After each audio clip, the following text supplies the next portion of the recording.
Hi, welcome again to the MeetRx Success Stories. And I'm Brooke, a coach here at MeetRx. And today I'm very happy to introduce you to Ryan, who's going to share with us how carnivore diet has helped him with lots of things, including Crohn's disease. Hi, Ryan. How are you? I'm good. How are you? I'm well, thank you. And thank you again for taking the time to share with No, I, our listeners how it's going for you. I appreciate it. Thanks for inviting me on. Yeah. So what brought you to the carnivore diet? What was going on? So in 2009, I was diagnosed with Crohn's disease. And over the years, I just sort of worked my way up the different kinds of medication until about 2015, everything just sort of stopped working. And I eventually had to get my large intestine removed. So fast forward to about 2017, I was feeling pretty good, but my condition sort of plateaued. I wasn't getting any better, but I wasn't getting any worse. And my iron counts and my blood counts still looked pretty bad. And I had fallen down a rabbit hole one day looking for a new Whole Foods multivitamin, and I discovered organ meats. I jumped down that rabbit hole and I started feeling fantastic. And one thing led to another, and eventually I wrapped some carnivore reading material, and here I am today. That's great. That's a great way to come into carnivore, I think, with this really super nutrient dense organ meat. Oh yeah. What were you eating before? Was it like a typical mixed diet or what Oh were you? yeah. I mean, it was a standard American diet. I mean, I don't know.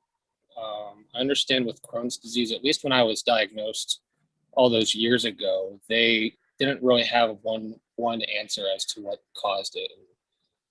I have no idea what it could be. I mean, it was a pretty stressed out time back then, so I would say that after like during most of my diagnosis, I just kind of ate whatever. And then after I had my large intestine removed, I was trying to bulk up, but I could never get anywhere over about 100 pounds. And I was drinking 2,000 calories smoothies full of peanut butter and bananas and protein powder, and none of it worked. And then I found this ancestral supplements company, and I'm like, huh, that sounds really neat. Let me see what this is about. And I liked everything about it and felt great in like 2 weeks on it.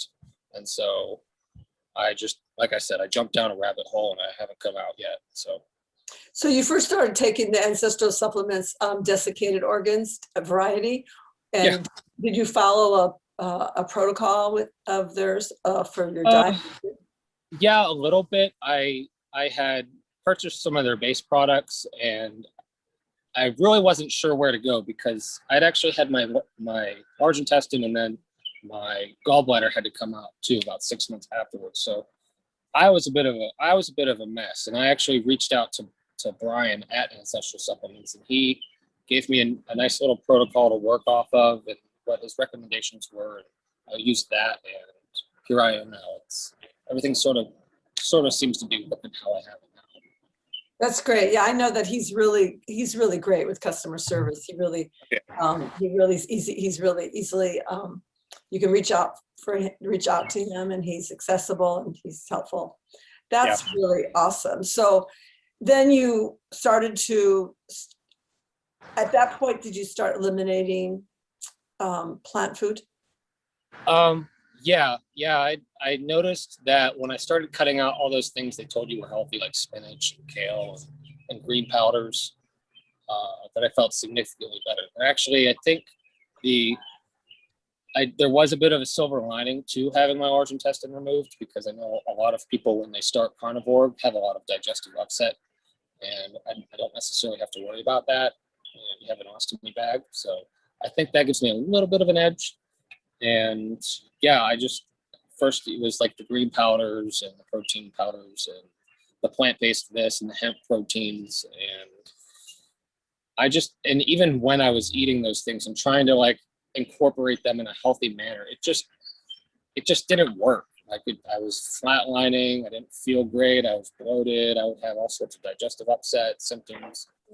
So as I slowly started to cut those out, unsurprisingly, I felt better and better. Yeah, because animal foods are a lot more bioavailable for one thing than all of the Absolutely. powders and God bless us, kale stuff. Yeah. And so what are you eating right now these days? Right now, I actually got back from a road trip and I was able to get a hold of some smoked fish, and that's delicious. But I usually start my day with like 4 eggs and a cup of coffee with raw honey, raw goat milk, and collagen powder in it. If that doesn't fill me up, then I'll have some grass-fed burger patties that I get from beef farmers right up down the street. And if if I have a little extra money in my pocket, I'll order you know like elk burgers or some wild game, and that's that's kind of it. Also, I did add some bone broth, some bison bone broth that's actually delicious. Into Yeah. my diet about a couple of weeks ago. It's fantastic. Is that something that you could buy in a jar or buy frozen? So I found it on a trip to Whole Foods one day, and I was like, okay, this is pretty good. And I mean, I live like 45 minutes away from this Whole Foods, so it's a bit of a day trip. And I just went online. It was Epic Provisions, I think. Yeah, And Epic is it's a great brand. Epic. they make this bison bone broth that has like orange and allspice in it. That's totally different from like your standard bone broth that you buy. That's the typical recipe that you get in the containers, and those are great. But I think this is a little better. So this is frozen or dried? No. This is in a little glass jar. Okay. So like ready to heat. Okay. Great. Yeah. Yeah. Epic brand has a good tallow too, I think. Yeah. So you don't make your own bone broth? So I have. So my father is a hunter, and he was able to get a hold of some deer bones the last time he had a deer processed. And after I got a hold of them, at first I was going to roast them and try to do the canal bone marrow, but these deer bones are very small, and it's kind of hard to do that. So I was going to roast them, and I've been poring over just different recipes over the last couple of months, and I think I might try to make my own.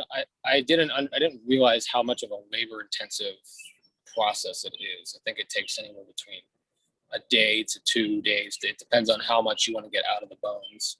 So I have to like set a long weekend aside so I can do that. But no, I mean, I fully plan on it. I mean, I've got real into like cooking organ meats and slow roasting hearts and liver and tongues and things like that.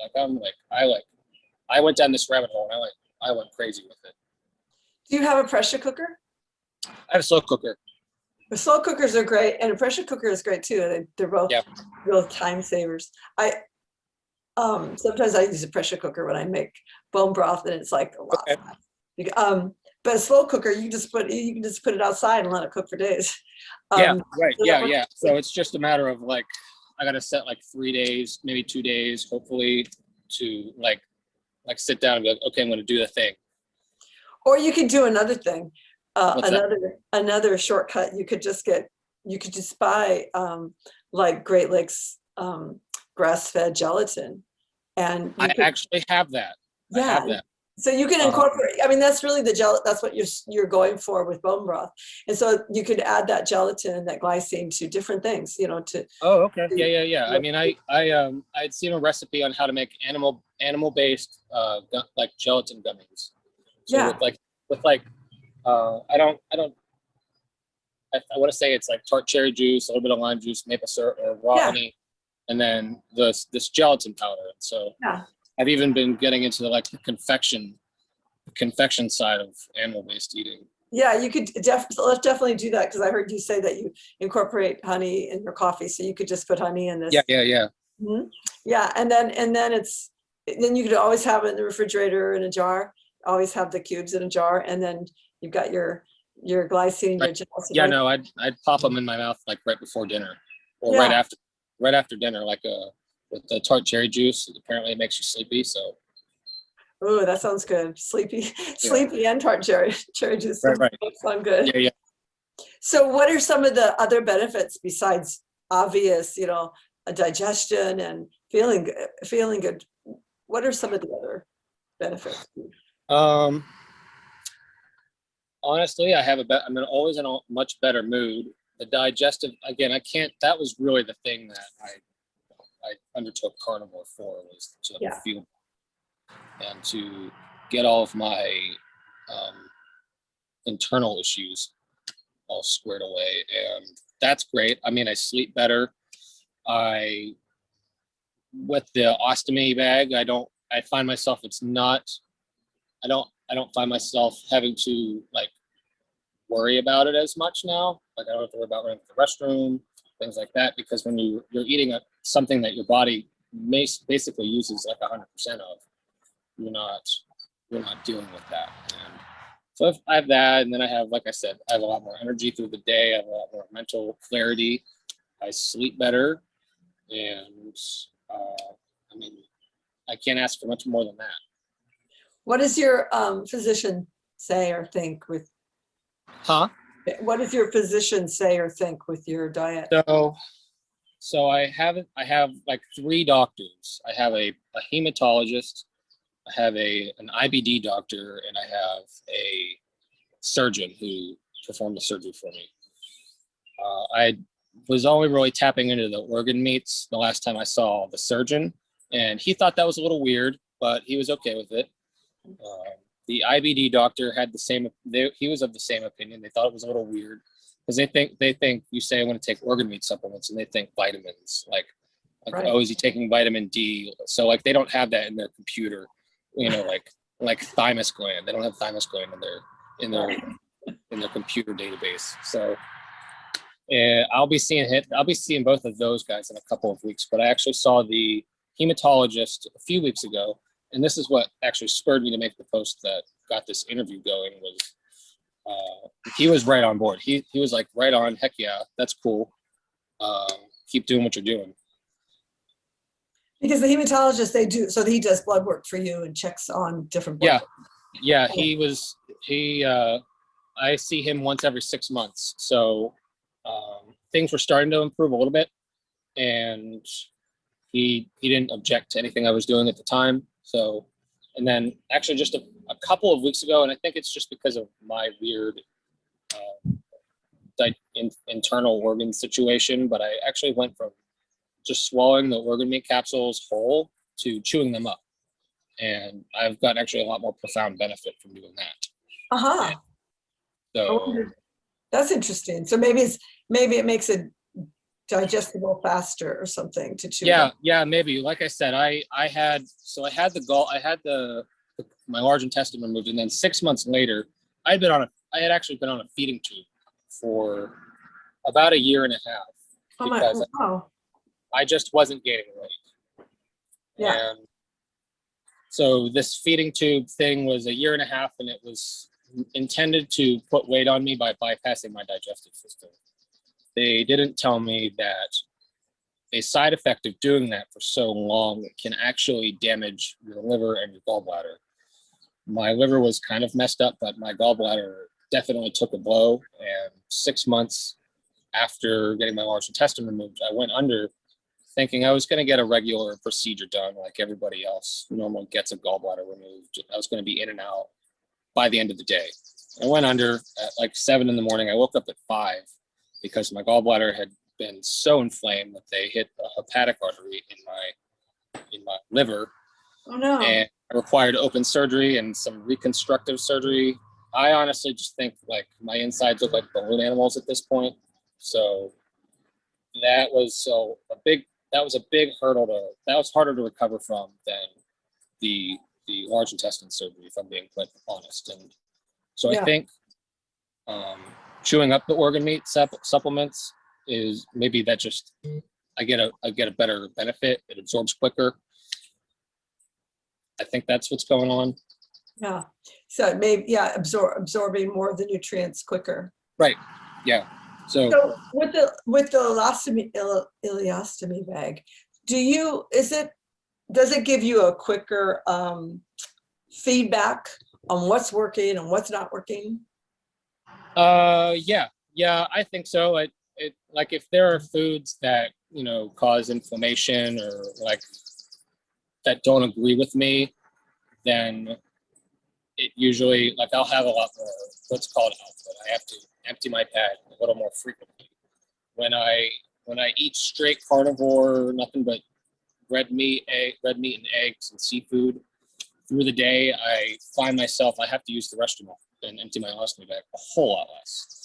So Yeah. I think there's something to that. I think I have a lot more output when there's more foods that might have anti-nutrients or things that my system just doesn't agree with anymore, and my So body maybe, knows trying to get rid of it. so maybe certain foods cause inflammation. Oh That yeah. I definitely think there's something there with that. yeah.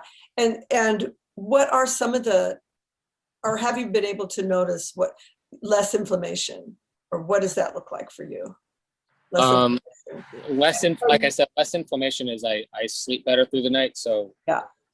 with the ileostomy and ostomies in general, your digestive system doesn't have an off switch. So you might if you eat the wrong thing or you eat too late at night, you'll find yourself having to wake up in the middle of the night to tend to your ostomy bag and empty it. When I like I said, when I'm eating full carnivore and keeping as many phyto or anti-nutrients out of my diet, I I have a lot less output, so that means I will sleep through the night because I don't have to get up to address it. Very good. And are there ways to measure the um, improvements on your liver, for your liver? Well, I did have that lab work done, and they tested the liver enzymes. So there are different markers like ALT and AST, I think, and there was another one called alkaline phosphatase and lymphocytes, and all of those were, uh, at least the former two, those two went down dramatically since my last blood test. So that's a good sign. Yes. Yeah, I think they went down. I don't have the numbers in front of me, but it went down at least 300 or 400% Good. or Good. whatever. Very good.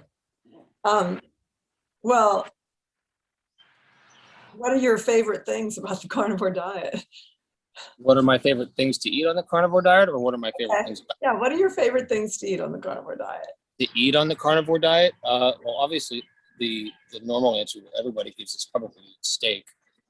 Yeah, I Uh, guess so. I I have fallen in love with smoked whitefish. I was on a road trip. I took a road trip a couple weeks ago for my birthday up to the Upper Peninsula of Michigan, and one of their things that you need to try while you're up there is smoked whitefish. So I got myself 2 pounds of that, and I've been munching on that. It's a good. It's high in protein and high in fat, and it's delicious. Yeah, I've had that before. It's really good. So it sounded like you had coffee with cream and honey. So it sounds like you can eat dairy then. Yeah, it's okay. It's okay. So it's weird. So the dairy situation is a little weird for me. So like I've tried A2, like pasteurized, lightly pasteurized A2 cow milk, and that still kind of gives me a little bit of trouble guts. So I avoid that.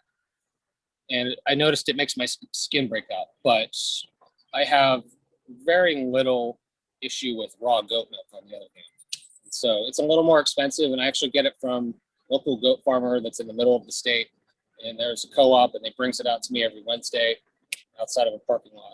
It sounds really shady, but It sounds good. It sounds it's good. very, very Sounds good. like fresh. Sounds fresh and A little wholesome. expensive. Yeah, it comes in a cooler. I mean, it's a legit business. I can tell you about it if you really want, but No, I like goat milk too. There's local goat milk people around here too. so yeah, that doesn't really seem to give me much trouble. And I try to do the raw goat cheese, and raw cheese in general also doesn't really seem to give me much issue. So Very good. Sounds like you have a really good diet, actually. yeah, Lots of I like to think so. Yeah, very good. And I like the way you're including honey in your diet to make it easier on your liver. Yeah, I mean, and my father is actually he's an amateur or a new beekeeper, so like that's his new hobby. Nice. And so whenever he has raw honey that's literally right outside our back door, I get it for free. That's very nice. I love getting that comb honey. Oh yeah. Yeah, very good. Well, do you have any piece of advice that you would give someone who's suffering with some digestive problems and considering their diet? I would absolutely say if carnivore sounds too restrictive, definitely at least give organ meat supplements a try. That was the starting point. That was the gateway for me to look into it. If I had to jump down that rabbit hole in like August or July of 2020 or 2019, I don't know where I would be right now. I'd probably still be 100 pounds trying to chug 2,000 calorie milkshakes, trying to keep the weight on, and no better of a condition. So I would say if not anything, give those a try. Ancestral supplements, heart and soil, all of those are great. Yeah. They've been a massive help to me. So I can't, and I'm not paid by them, but I can't recommend them enough. So Good for you. And you cook your own now, though, as well as taking the capsules. yeah. So like the ones that are harder to get a hold of, because I live in urban Pennsylvania, and it's hard to find things like cow's brains and thymus and lungs and stuff like that. So you cook liver and kidney? I actually don't. I very rarely cook the liver. I actually will. Again, another rabbit hole I jumped down of eating it raw, but thawing it out, but taking it out of a freezer, letting it sort of start to thaw, but not before it turns into a slimy mess, and just cutting it into little cubes, and then I'll put it in a glass Tupperware jar, and then I'll pop them like multivitamins. And everybody thinks I'm Hannibal Lecter in my house, and that's fine. But whenever you do it that way, I find that it's like there's an electrical current running through your body after you eat it. Yeah. And I get it locally from some farmers down the road that actually know my family. Before I bought it, I asked them, is it certified? I don't have to worry about flukes or disease or anything like that. And so as long as you handle it right, it's like I tell people, eating raw liver is really no different than eating sushi or tartare. And freezing it makes a big difference too. Yeah, or ceviche. It's really no different. It's just in a matter of how you handle it. If it's handled well, and it's from a well-raised animal, then your chances of getting sick are pretty nil. Well, I'm glad you discovered organ meat and how it's helped you with. Oh yeah. It really is a superfood, powerful nutrient medicine. Yeah.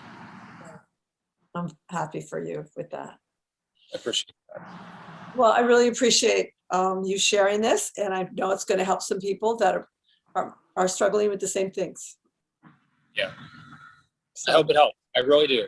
I mean, I can only make so many posts on social media talking about how much it's helped, but you can shout from the rooftops, but you can't force people to listen. So I mean, so can people find you on social media, on Facebook or Instagram? I mean, I have a Facebook. I have that post that I put on the World Carnivore Tribe page, and so there's that. Okay. I have an Instagram page. It's called The Reformed Carnivore, and I mean, it's really just pictures of me posting recipes of my dogs. So What's it called? The Reformed? The Reformed Carnivore. Okay. All right, I'll check it out. Well, thank you, Brian. Yeah. I'm not a big social media guy. I didn't expect to get 1,000 likes in an interview for sharing my success story. Well, thanks. I know it's going to help a lot of people. So, carny on and keep taking care and keeping stronger. Very cool. Yes, ma'am. Appreciate it. Thank you.